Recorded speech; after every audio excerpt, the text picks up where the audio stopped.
it's time to defund the bishops and their unholy alliance with the Democratic Communist Party. Join us in Washington, D.C., or watch our live coverage July 20th, 12:30 p.m. Eastern Time.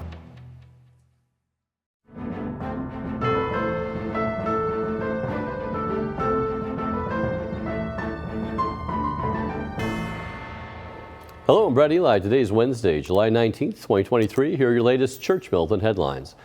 The Vatican's newly appointed doctrinal watchdog does not think John Paul II's encyclical letter, Veritatis Splendor, the splendor of truth, is adequate for theological progress. In a recent email interview, he wrote, obviously, Veritatis Splendor denotes a particular concern to set certain limits. For this reason, it is not the most adequate text to encourage the development of theology.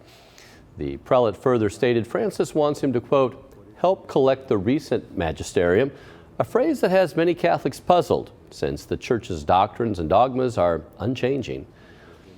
At a Senate hearing Tuesday, a report was raised of an 18-year-old female military recruit who's being forced to sleep near and shower with biological men who identify as women.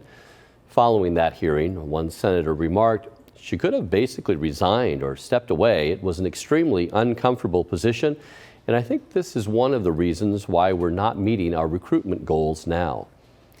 According to a recent synopsis by the Heritage Foundation, the U.S. military is in its worst recruiting stretch in history.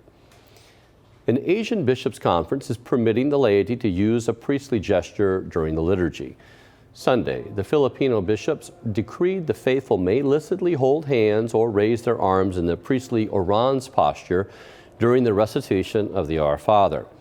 According to the statement, for many of the faithful, it is in raising their hands in an orans posture that they can express the filial love and reverence contained in the prayer. Nothing in the scriptures nor in the Christian tradition of worship forbids them from doing so. The Patriarch of the Chaldean Catholic Church is leaving his seat in Baghdad after the Iraqi president revoked a decree recognizing him as head of the church.